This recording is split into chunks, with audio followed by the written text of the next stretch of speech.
Leading this segment, allow me to introduce our moderator. Jason is an award-winning architect, academic, and TV personality. He is the founding principal of Singapore-based sustainable urbanism, architecture, design and research firm Pomeroy Studio and sustainable education provider Pomeroy Academy. He has also hosted award-winning television series on Channel News Asia, Smart Cities 2.0, City Time Traveller, Series 1 and 2, and City Redesign. Please give a very warm welcome to Professor Jason Pomeroy.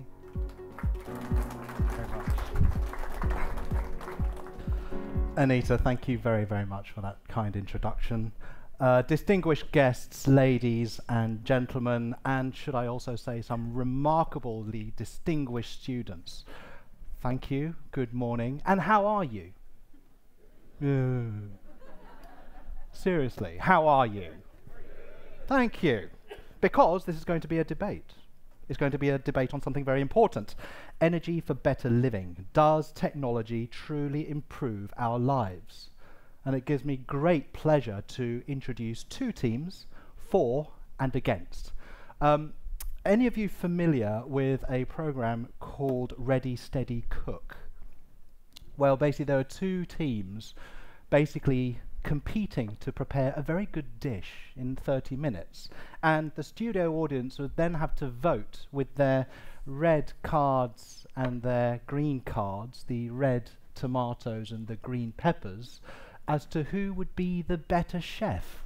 Well, guess what, you guys all have your red and yellow cards. What we're going to do is have a debate amongst these two teams, a for and an against team. And so what I'd like to do is first of all call individually to the stage these remarkable individuals. I have to start with Salma. Salma, as you have seen, Salma Al-Maghrabi, she is a second-year student doing a double major in political science and anthropology at the American University of Cairo. Could you kindly take your seat here, please? Oops.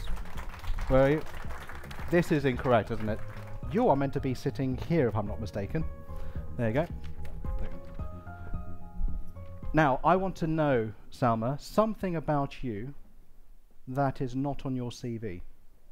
A very hard question. I really like to cook. I really like to cook and to eat and to share food and watch other people cook and other people talk about how they like to eat as well and cook as well. Well, do you know what? That's absolutely perfect, because the second person that I'm going to invite to the stage is Alexandre Lalumiere. He is the director of Hewlett-Packard Incorporated for APJ Client Sales and 3D Printing. Alex is a director of HP's 3D Printing Client Sales in Asia Pacific and Japan and Asia Pacific, where he leads the direct sales and partnerships with strategic accounts across the region. Please join the stage. Give him a round of applause. He is also fostering relationships with industry and government bodies across the region to help drive the adoption of additive manufacturing. I think you guys have something in common. Yes, I used to be a cook. So don't throw tomatoes or peppers at me, please. And finally, for the for team, Stefan Endler, Senior Vice President, Head of Digitalization Hub, City Account Director for Singapore and Siemens. As Senior Vice President and Head of the Siemens Digitalization Hub in Singapore, that brings together experts to co-create innovative digital solutions, Stefan has more than 18 years experience in strategy and business effectiveness and fosters a keen interest for cutting-edge multimedia interactive showcases. It's a pleasure to welcome you to the stage, Stefan. Give him a round of applause.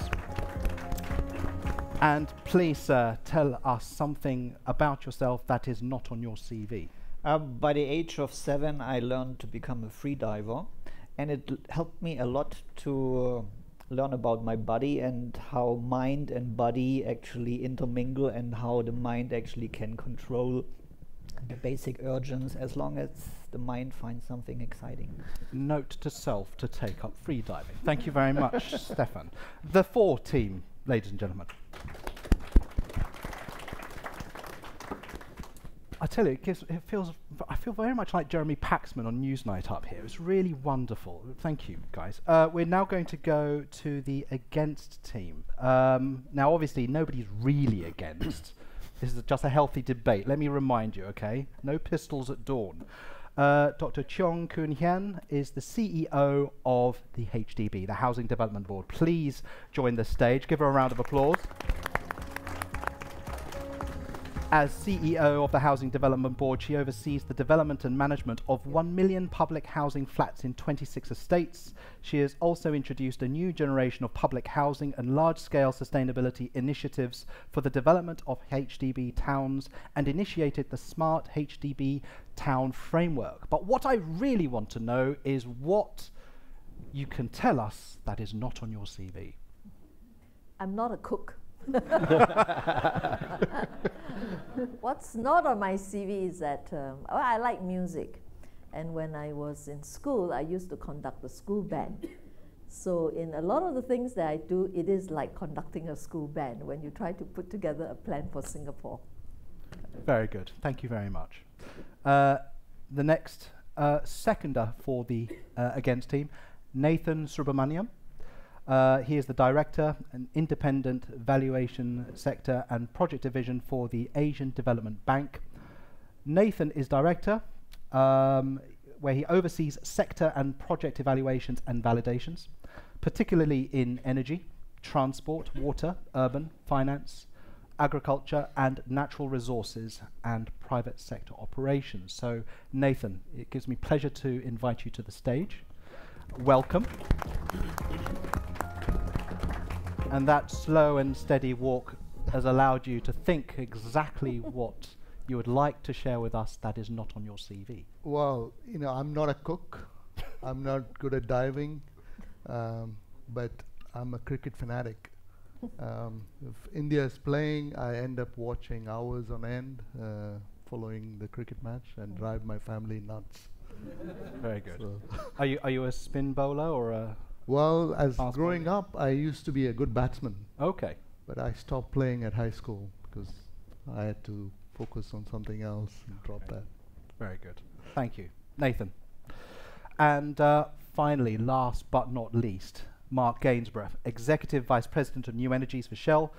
Mark was appointed to lead Shell's recently created New Energies business in June 2016, focusing on lower carbon energy solutions.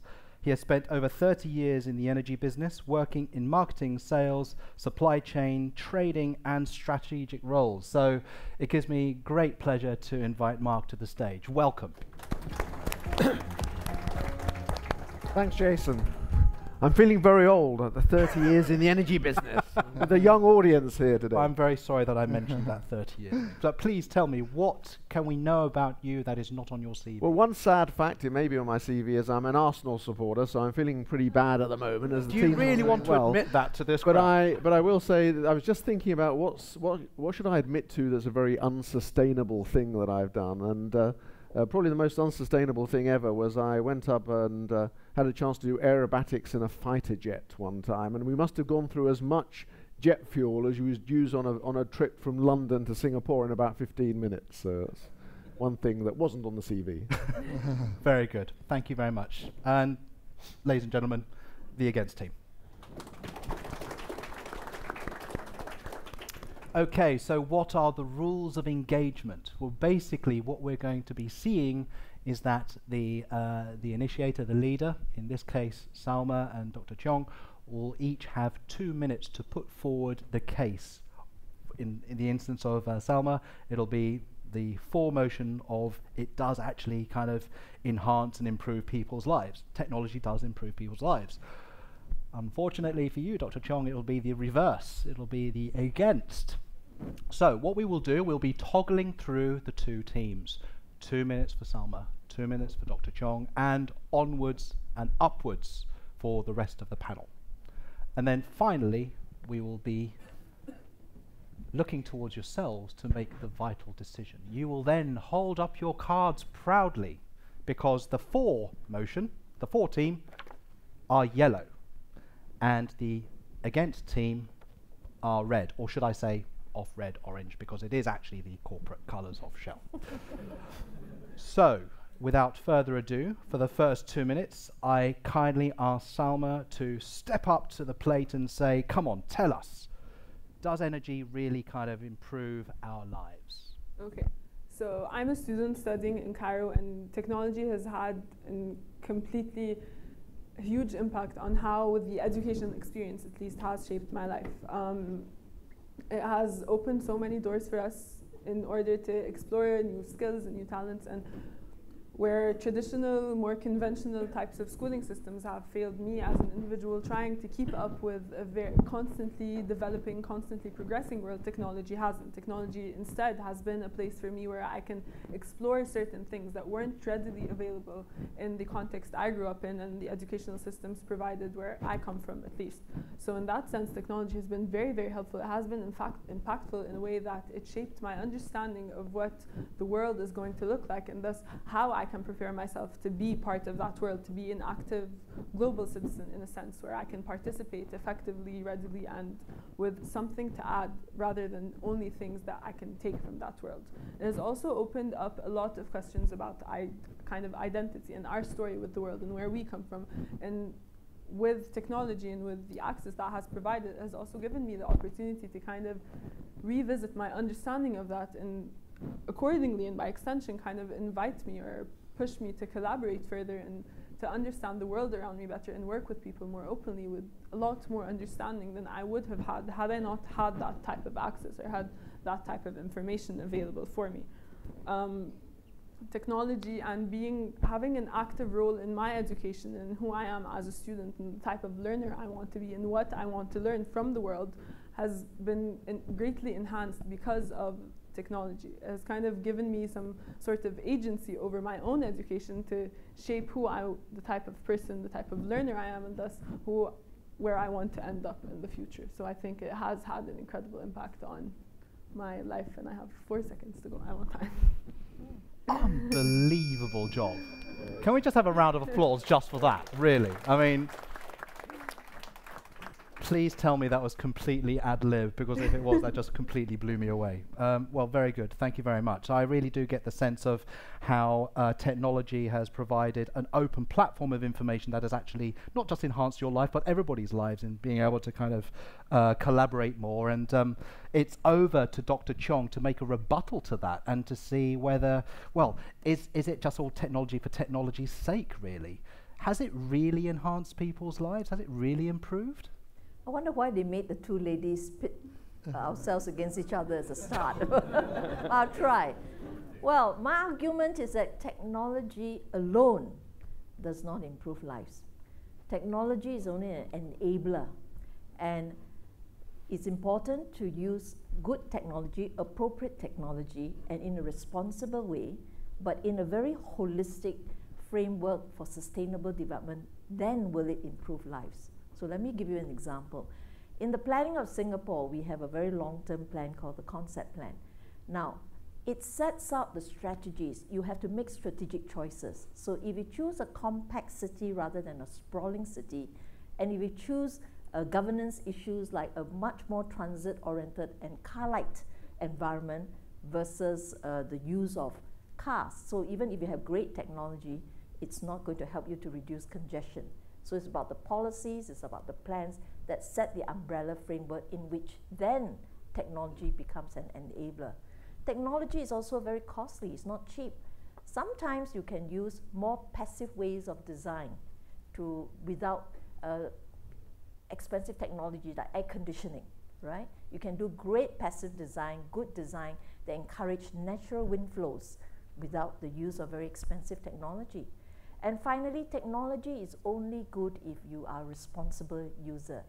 It can be great to improve lives, but it can also hinder lives, as we can see in the use of the internet. It can also alienate people, the elderly people who may not know how to use technology, or the less people who are less educated, unless you have to teach them. So technology itself is just an enabler. It doesn't on its own improve lives. It needs to be nudged along, led, guided by many things before it can improve lives. Thank you. Oh, wow. Perfect. My goodness, Dr. Not Chong. rehearsed. Oh my goodness. Something strange Yeah, is just- afoot here. It's not rehearsed. I think it's less about this, it's more about men versus women now. Come on, what's going on? Guys, come on. Fantastic response. Thank you very much. So it's an enabler. And we need to bear in mind policies and planning. And here we are now, Alex. You've really got to step up to the plate. Pardon the pun, I know you were a cook. So over to you, Alex. Well, I think it was a very poignant personal view of how technology can enable. We had a social view of how technology can be an enabler. I'll give a corporate perspective of how technology can really make a difference. And so I'm from HP, and at HP, our mission is to create technology that makes life better for everyone, everywhere. So that is embodied in how we sell our products and how we develop our products and solutions. Now, show of hands, who has not touched a PC in the last week? It's okay. Right, so that's just to show. We ship 1.7 PCs per second, every second of this year, right? So same thing, 1 printer per second. Now this just goes to show the volume that we generate is just a testament of the value people put in this technology, what we can derive out of this technology. We also use technology in the way, throughout our supply chain. So how we work with our suppliers to reduce, for example, our carbon footprint, and how we optimize our transportation, how we also try to minimize the energy consumption of the products that we put into the market. And I'll give you an example. Current generation of desktop PCs are 50% more efficient than previous generations. That's a huge transformation. That's only enabled through technology.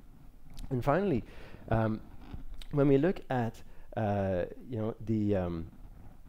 effect that we can have on the environment, it's also how we build things. So at HP, we've also come up with disruptive technology through 3D printing that will have a huge impact on the entire supply chain. So I think technology-wise, it's a massively positive impact. Very good. Very good, Alex. Thank you. Nathan, Yeah. Asian Development Bank. You've got it all to do, my friend. Technology can reduce consumption and also enhance the environmental benefits. Over to you, sir. Yeah, sure. Thank you. And I want to start by saying technology is important, but cannot be the savior for all ills. And I want to second what Dr. Cheong said, which is technology is just a tool in the hands of people, and it needs to be deployed in the most appropriate way for it to be effective. Now let's look at it. Let me present 2 points here, right? The first is, just like anything else, technology has a cost side to it and a benefit side to it. And let's focus on the energy technology in terms of what we are seeing in the energy space. A lot of the benefits, be it subsidies and for a lot of the new technology that's coming in, online, renewable energies, innovative approaches, a lot of it is indirectly funded by the government. And the benefits are restricted to a few people, a select few. Whereas the cost of this is indirectly borne by the entire society. So it complicates the entire situation in that the government is put in a position where they have to decide first which technology to back. And secondly, they have to make this hard decision in terms of, do I put the money in this new technology versus doing the last mile of additional electricity access for this poor community? And that's a hard choice. It's a big complication. The second point I want to make is technology is highly disruptive, right? It goes through a long phase when it's not settled, and finally there's one winner. But along the way, there are many losers. Big companies bet on wrong technology, lose a lot of money. So there's destruction of a lot of capital along the way. And this complicates policy making as well. And if I were a government and I want to be betting on the right technology, but in the intervening period, for a fundamental service like energy, I want to ensure there is stability and there is not much volatility. And so I have to play it safe, right? So let me rest there. Very good. Nathan, thank you very, very much. So, Stefan, technology is a highly disruptive force that is potentially capitally intensive. What do you have to say to that? Well, they put me in the team which has to come up with arguments for it. So let me reflect a little bit of what I heard so far. Technology as an enabler, that's nice, but let's just imagine for a moment our life without technology. We would not sit here. I would not probably never have left the place where I have born and come to Asia. Just think for a moment life without technology. So it's much more than just enabling. It's an essence of our life, of human life. And then I heard technology is expensive. Well, it depends what technology you choose, because the good thing about technology and progress is you always can do things cheaper, faster, more resource efficient with new technology. So take an example from the city space. If you have a fully automated rail system, it means you basically can have more trains in the same period of time, which goes through the same tunnel. You still have to dig the tunnel only once, but you can channel 40% more people through that tunnel. You have to invest only once. You can also build more stations for the same amount of money. So by having better technology, it helps you to spend the money that you actually only have or that the bank can give you more wisely. Of course, technology is made by people and it's deployed by people. But it's not only up to the planners and the politics what technologies is. It's about all of us. What technologies do we adopt? My daughter didn't ask whether she should learn something from YouTube. She just did. And that is something which is freeing up a lot of creativity across every stages. And that's why I think technology is a must and we can't live without it. Wow. Wow. Very good, Stefan. Precision. Clockwork. What can I say?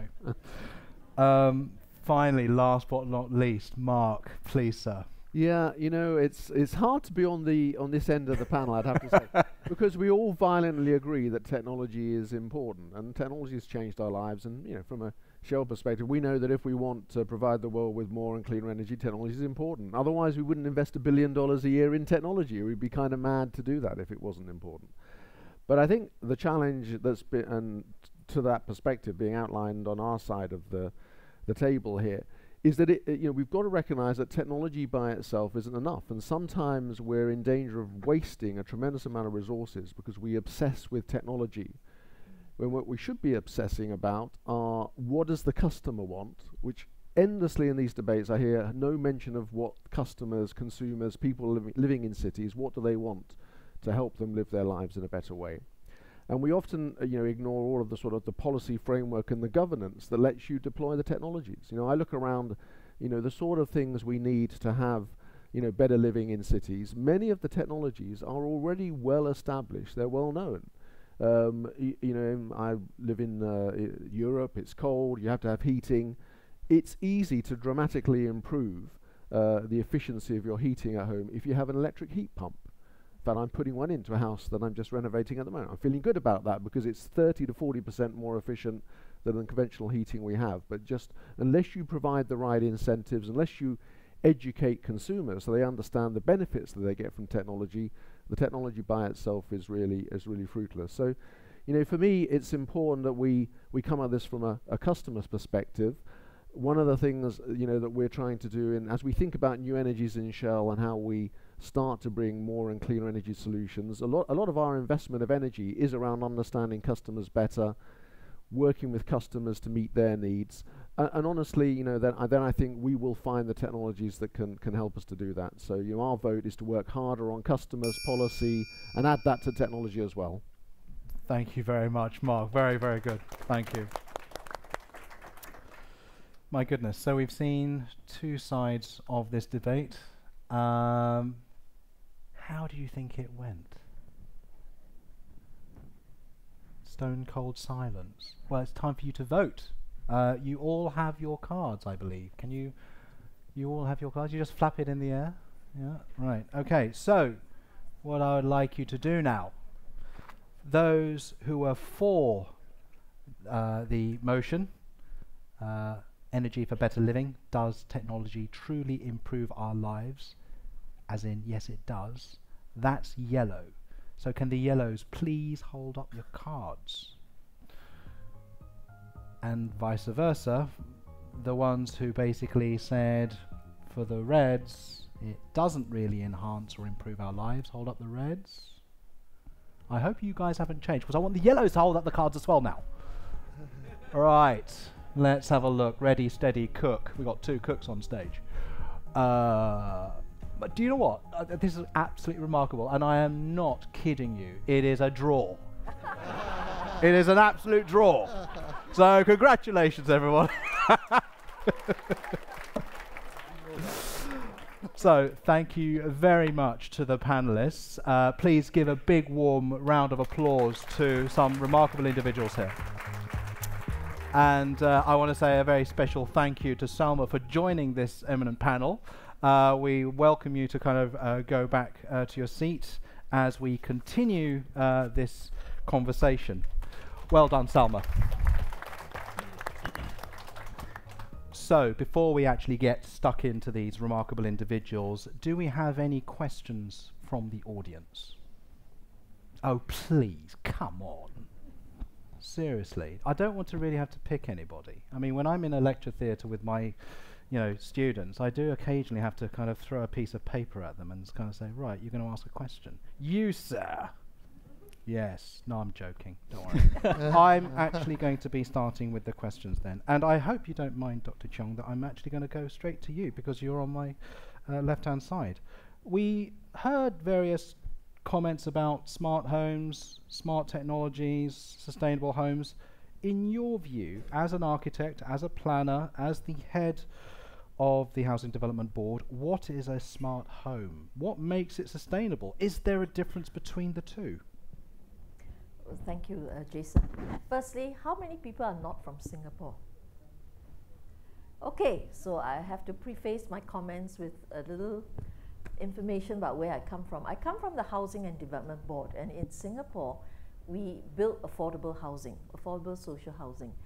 And it's a very unusual situation because more than 80% of the population actually live in my housing.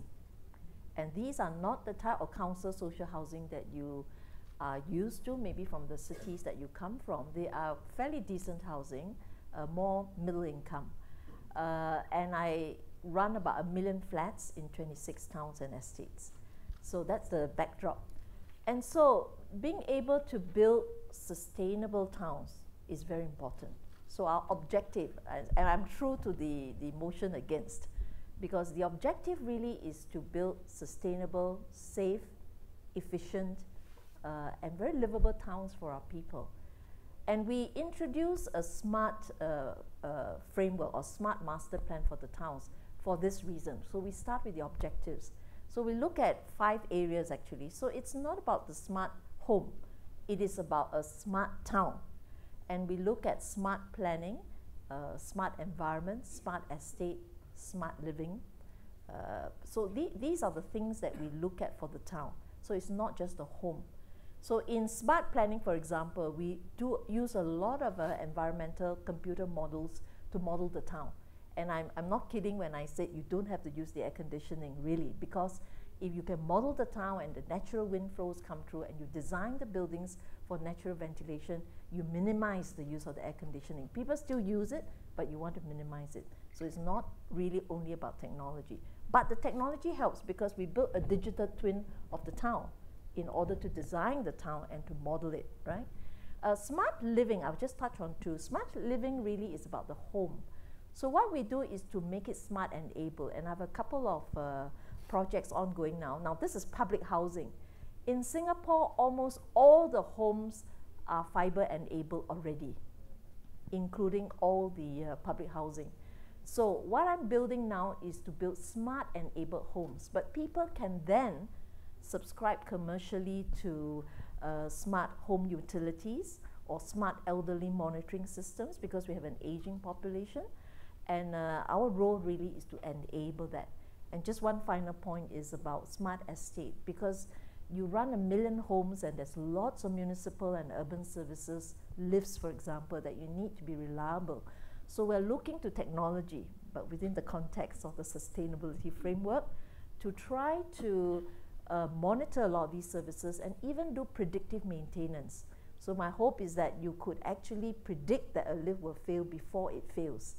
And then we can try to fix whatever we think is the problem before it happens. So I just stop there. So basically the technology is there to enhance not only the design of the city or the community, but also to enhance the lives of the individual living within that city community. Yes. And I'm assuming then that in order to kind of almost go back to basics, you're kind of looking to the past as well. If you're trying to optimize natural light, natural ventilation to reduce our consumption, some of the best learned lessons are actually on your doorstep. The shop houses and the bungalows, you know, these Absolutely. are remarkable places that are part of Singapore's heritage. For us, it's tropical design, but in temperate climates, it would be different, right? Smaller windows, but we love big windows. You don't want shade, you want sunshine. We love lots of shade.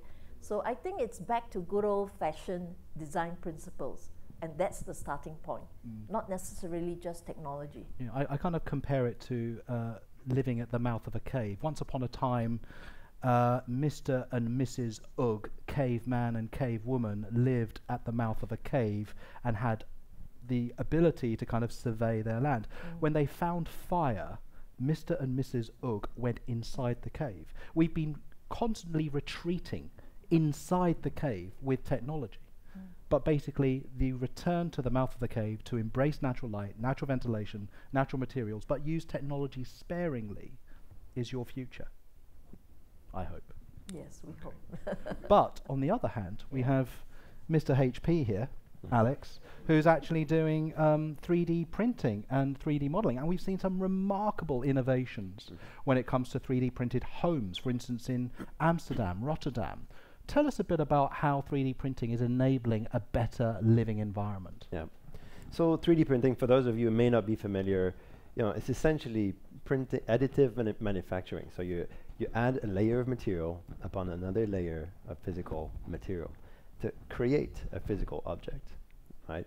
So what it does is actually it changes how you design products, and then it changes the supply chain. It transforms the supply chain. The way it allows you to change how you design products is basically it gives you a lot more freedom to design exactly what you need. So you'll use only the amount of material, of the right material that you need to construct a product, to design a product and then print it, right? As opposed to using subtractive technologies which, you know, waste a lot of material. The other way also is when you look at where you can print, you no longer necessarily need to have a massive factory in a distant location. You can actually now have a distributed manufacturing sector, factories that print where needed upon demand. So you reduce your inventory, you optimize your logistics, you minimize waste, and you're looking at a world, you know, where you could vision a world without warehouses, where you print on demand. So space is better utilized in a you know, dense environment like Singapore. Warehousing is utilizing you know, too much space for the value it brings. So by optimizing that whole supply chain, we gain a lot, you know, not only from a corporate standpoint and down to the bottom line, but also from a social point of view. Remarkable. And I think that it is a disruptive technology. I mean, putting on my architect's hat, where we're so used to kind of committing pen to paper and designing things and thinking, wow, this is going to be absolutely fantastic. Why? I don't know, because I'm an architect. You know, actually, we're seeing new technologies coming to the fore, and it means that we're having to collaborate with people like you, where it's a technology that we're still quite alien to. So let's think about collaboration here. Sir, Nathan, you are Mr. Collaboration. At the ADB, it's no longer about architects and engineers designing cities and kind of, you know, Louis XIV pointing into the distance and saying to Mansar, let it be so. it's all about collaboration. It's not about the architect anymore. It's about kind of multidisciplinarity. Tell us a bit about that. Yeah, no, absolutely. And collaborative approach is the only way ahead that we have.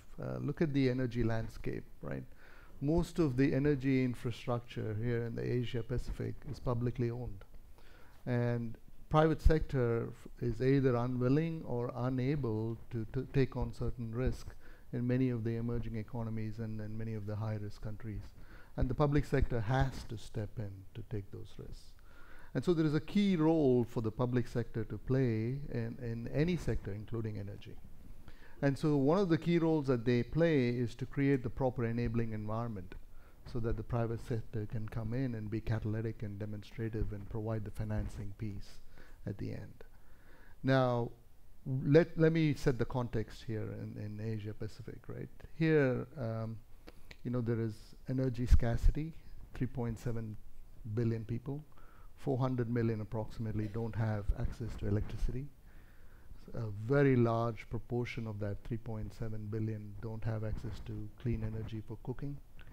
So there is a clear need to generate energy, but in a very socially, economically, and sustainable way. And ADB comes in, the place where I work comes in to help facilitate this, right? Where we try to bring about collaboration between the public and the private side and the government, and with the other international financial institutions. ADB has been around for over 50 years. Its main purpose is to reduce poverty in the region and to improve the quality of life. Now, ADB over the last 10 years, I just want to give a little bit of a snapshot in terms of where we are, what we do, right? And how is it related to energy. ADB is an infrastructure bank.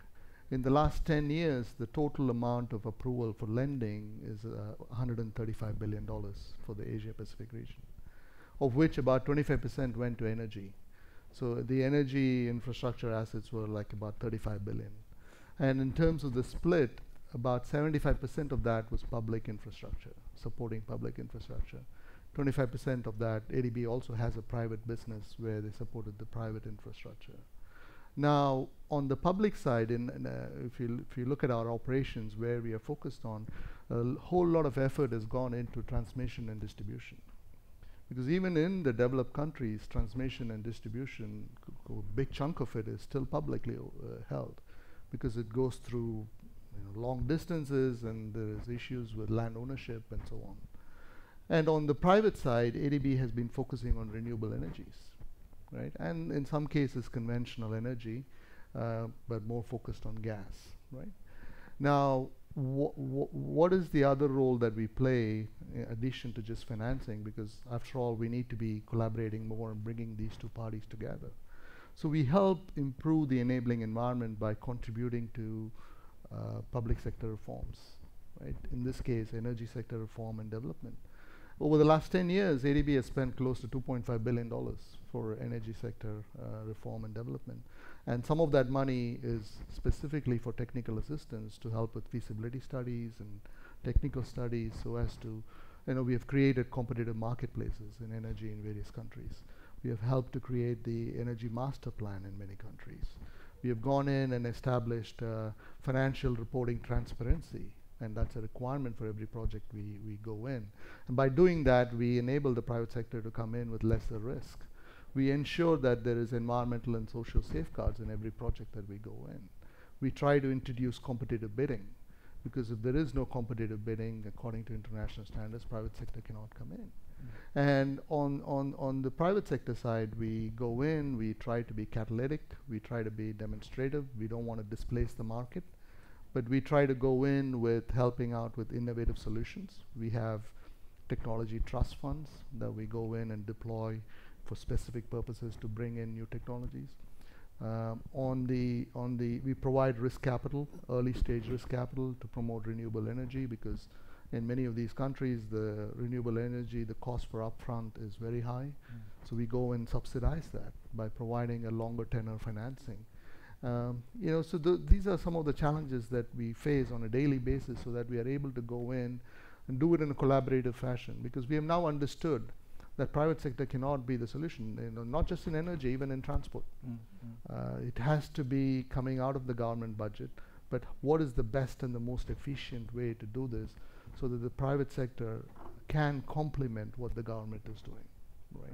And that has been the focus for ADB, and I think almost that collaboration is the only way forward. We have no other choice but to work towards that and establish the fundamental building block upon which private sector can add on and provide the next steps. Completely agree, completely agree.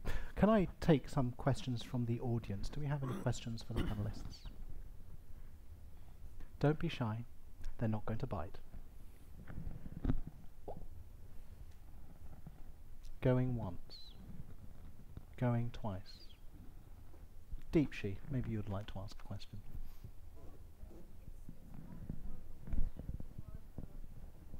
I think public-private sector partnerships have definitely worked in developing markets, especially India. If I look at it, it really brings along the best of both sides, and I think that is the way to go forward. It's not just the public sector doing something, because private entities more often have more understanding of the user market. That's what I think is important. Very good. Yeah. No, I agree completely there, right? And I think the private sector is needed to bring about efficiencies of public sector operations. But you bring up PPPs in India, but the story has come around now where a lot of the PPPs have gone sour in India, and the banks are stuck with a lot of these assets. And I think PPPs cannot be the cure-all for everything, because there is a lot of contingent liabilities that the government takes in these PPPs. And a lot of times when they go in and negotiate these agreements, they are not quite aware what risk they're taking and when this is going to come on board. And so that angle needs to be revisited to make sure that these contingent liabilities that are sitting on government's balance sheets are better managed. Very good. Can I add to this? Of course. I think, so you're probably very familiar with very large scale projects, but I think there's also the smaller projects that have a huge impact and also carry less amount of risk, right? So I'll take an example of HP. We worked after the devastation in Haiti, right? There was tons of people left without electricity and without their homes. So we worked to create opportunities for people to recycle bottles, create a circular economy with colored bottles. And we now use those colored bottles as part of our cartridges and as part of our printers. So we created that circular economy, and also helping to rebuild that local economy. So I think, although it has a small scale, it brings a huge amount of emergency benefits for people that now have a livelihood out of that project. Very good. Now we have Stefan from Siemens, a big technology company that's doing remarkable things in the space of smart cities to enhance people's lives through technology. I want to kind of know what ideas, what innovations, what technologies are Siemens currently working on to kind of shape the future city? What I think, for those of you who still think Siemens is making handheld communication devices, we don't. In Singapore, roughly half of the electricity actually is created with Siemens engines, just as a backdrop.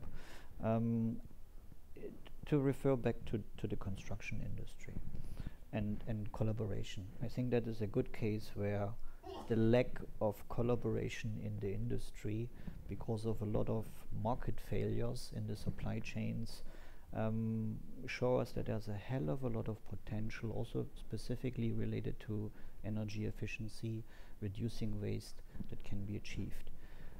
If we would build an airplane the same way as we build a house typically, this airplane would each time be a different one. We would each time have a completely different set of suppliers. It most likely will never fly and would cost 10 times more than it does. And that is what the productivity gap between construction and manufacturing is. And if we apply some of the things we already do today, mainly in the private sector on manufacturing, to things in infrastructure, we can gain so much we can reduce so much wastage, we can have way better designs, and much more use of the funds that we have. Because again, as you said, we can build twice. First we build a virtual twin, we design it, we optimize it from different angles, we can also validate it with users, with the public. Is this really what you want? From different angles we can make sure it's the most resilient thing we can build, it's the most efficient one which today is possible, before we actually build it and need the few hundred millions of the bank to make that happen. And that is what we already do today with a lot of manufacturing companies, using that also 3D technology. You can do lot size 1 at mass production, because you optimize it, you have design logics, you have simulation tools, you make this all happen to bring the costs down for the money you then. And if you do the same thing in construction or infrastructure in general, if you talk about power plant, you also want to model it, you want to simulate what's the highest ratio of output from that power plant, because every percentage point that you gain in terms of efficiency is hundreds and hundreds tons of fossils that you don't have to burn. So making this in the design stage and optimizing it, and then once you build it, get data. And I mean, a turbine normally has 500 sensors attached to it, and you can create hell of a lot of data. You analyze them. How does this machine operate? Where can I tweak it that I can get a bit more power out of it, that I can use less fuel? That is where technology and specifically data can help a lot. And the same is for architects. I mean, you are still from that time where you need that genius thing to imagine how it would look like. Now we have software who can render it, and you have your glasses and you can see and you can talk with your supplier. Is this something that you guys actually can build? Before you actually give an order or say, yes, this is an approved design that Mr. Architect did on his drawing. This is what technology can do today, and I think that's amazing. And we can learn a lot between the different verticals, and that's also what I'm doing now in Singapore with Digitalization Hub, trying to learn from one sector, apply it to another one. We don't have to reinvent the wheel, and we can do things better, faster, and more accepted by the people who actually will use it. Indeed. I mean, I think that what the general consensus here is that you can use technology as a remarkable design tool that would be able for you to kind of shape and hone the city, the community, the neighborhood. But there does need to be a fundamental breakdown between the silos of different industries, different disciplines, to be able to work collaboratively together.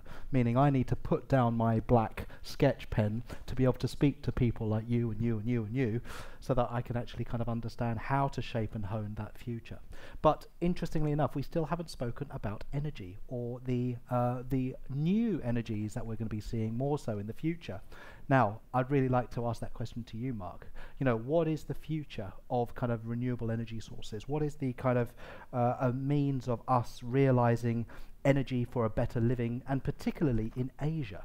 Yeah, and I think it's both about energy and mobility. You think about the two of the things that really contribute to the sustainability of any city or any society is, you know, how well do you use energy in the built environment and in industry and all of those sectors, and then how good are you in terms of your mobility system? How efficiently do you move people around? And I think the reason to be optimistic is there's tremendous potential both to use energy better and to produce the energy in a more sustainable way. And indeed, in mobility systems, we can all see how we could have a much more efficient system than we have today.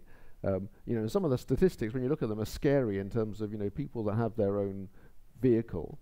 You know, it sits around 90% plus of the time totally unused, sitting on their driveway or in a parking place. So we know that some of these new models around mobility as a service are going to have tremendous impacts, and indeed the sort of move to make better use of public transportation as well. Tremendously important. Actually, Singapore, quite a role model in thinking about how to use mobility sensibly, and a lot of other cities will look to Singapore and learn for that. And indeed, when I lived here in Singapore for 5 years, most of that time I didn't have a car because the taxi service was great, Uber was great, public transportation here was great. So I think we see digital really enabling much more mobility as a service.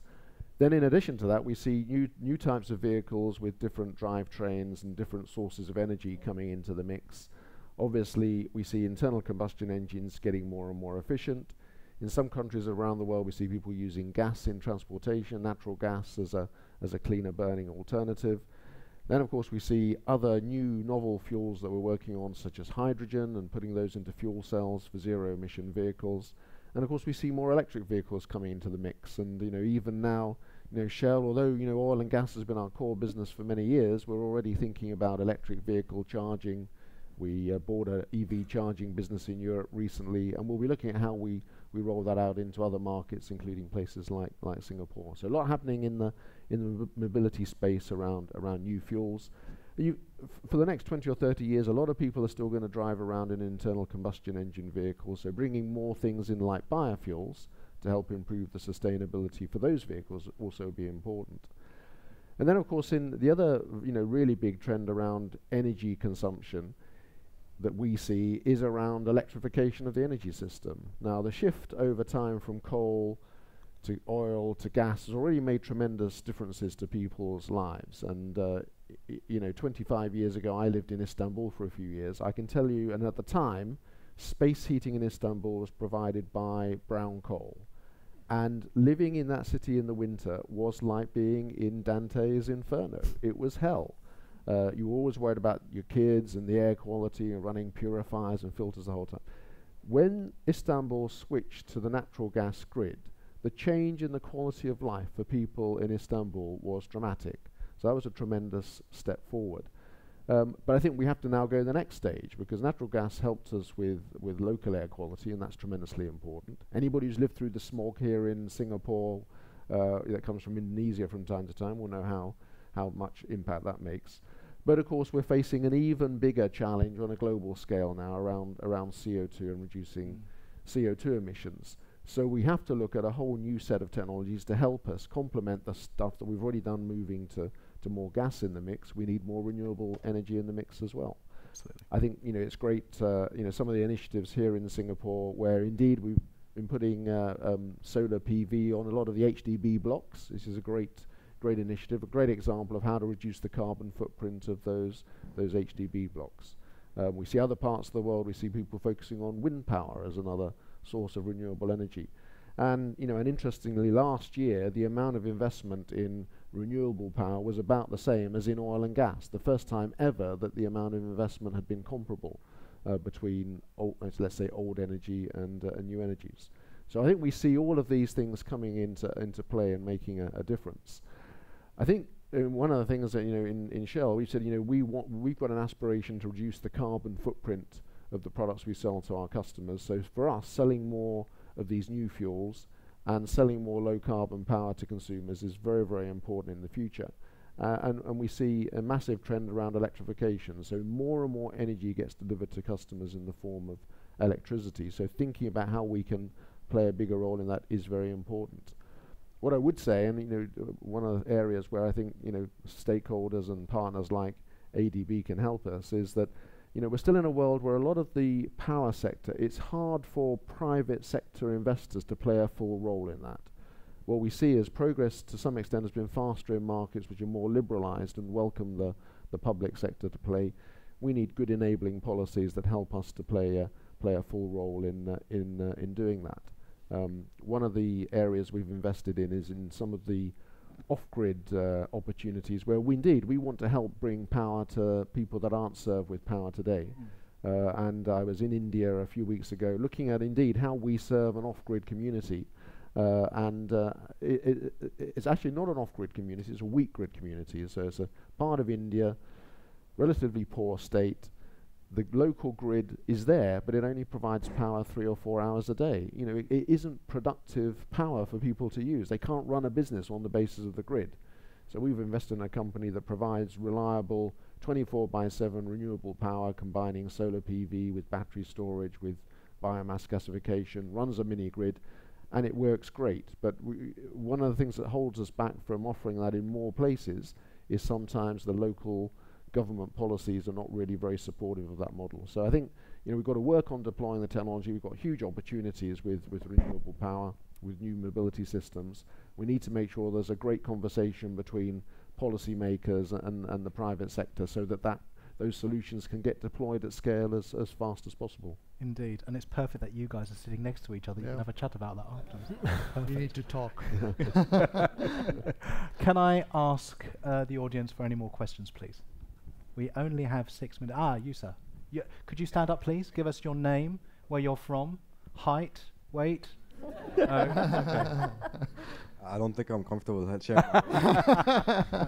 Yes, sir. So my name is Samir. I'm from Egypt, and my question is kind of about all of the innovation that's been going on. I mean, I think everyone on the panel is related in one way or another to new technologies, and in that sense, how is it, or how do you face with the kind of difficulties in getting people to take on this new technology and adopt this new technology? Because obviously it's one of the biggest problems when you develop a new technology, but people are afraid to let go of what they already know and take up something new. So how do you do that? And most importantly, how do you do that with government? So when something's more efficient, but a government doesn't want to take it on, how do you deal with that? Who would be willing to pick that one up? Stefan? I think one of the things as a private company, what you can do is, first of all, you have to demonstrate that it works. And sometimes you have to finance that demonstration just to show that what you came up with is actually working. There are some governments who also then have vehicles where they tender out a pilot or POC or however you want to call it, and let companies demonstrate that what they claim is actually meaningful and helps the purpose of what the agency wants to achieve. I think that's one very, very effective way. The only thing which sometimes I see is that people do pilots for things which have been proven to work already elsewhere. And that is very dysfunctional. Even if the government say, well, I pay you 70% of your cost. Great, why should I do it? I've proven already 5 times it works. So I think the question, in general, make or buy decisions within administrations is something which needs to be improved, and to be very clear which portion do we want or do we need this demonstration to manage the risk that we potentially see. And that's one of those things I think is quite well done here in Singapore. In many cases, other countries can learn from that. But without that, why would someone buy something from you and give you 100 million if you can't really prove that it works? Can I just take a slightly different angle from someone who buys technology and then tries to have them implemented in many of the households with real people in them.